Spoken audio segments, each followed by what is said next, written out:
موجود. معانا الإعلامي الشهير أستاذ حافظ الميرازي. أهلا بحضرتك أستاذ حافظ. أهلا بيك يا أستاذة منى. أنا سمعتك كتير بتتكلم في السياسة، بس أول مرة أسمعك بتتكلم عن الكورة. هو أنتوا بتتكلموا سياسة ولا كورة؟ والله ما عارفة.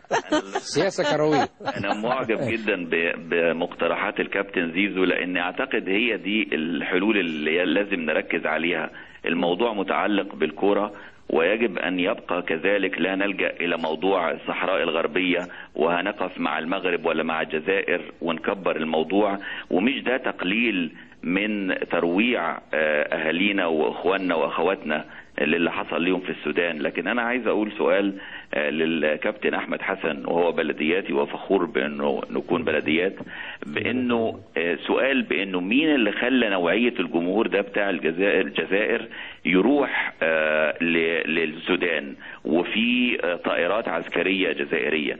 لو سألنا احنا نفسنا الآن، وده بنسمعه وبنناقشه مع بعض، لو كررت الفرصة وقيل لنا انه في مباراة ستعقد بديلة في السودان ما بين مصر والجزائر بعد الخبرة التي مر بها مشجعونا في السودان، من نوعية الجمهور اللي سنبعته المرة القادمة وفي أي طائرات، أعتقد هيكونوا شبيهين تماما لما بعثتهم الجزائر في المباراة الماضية. لماذا؟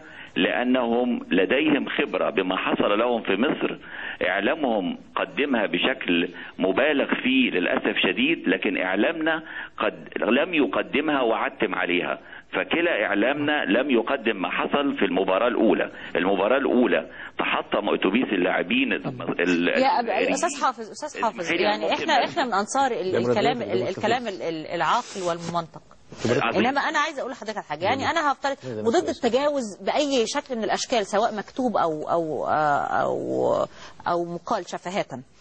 انا دلوقتي لو معلق رياضي في ايرلندا،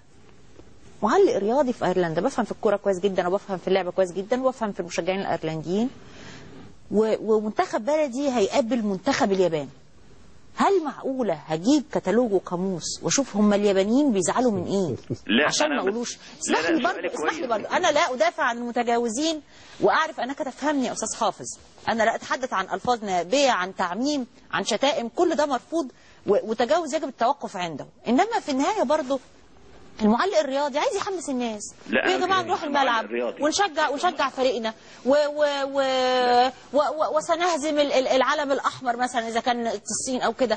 هو مش مطلوب منه انه دراسه ثقافه الشعب الاخر. لا منى، انا ما بتكلمش على تعليق الرياضيين، انا بتكلم على اخفاق اعلامنا بأنه هو ياخد موقف ولا يذكر للمواطن المصري ما حدث للمشجعين واللاعبين الجزائريين حين جاءوا إلينا في المباراة الأولى. حدث لهم ترويع بالمثل أيضا، في 45 أصيبوا من المشجعين بعد المباراة، منهم واحد ضرب بسكينة، ووزارة الصحة المصرية لديها الأسماء وكما قدمتها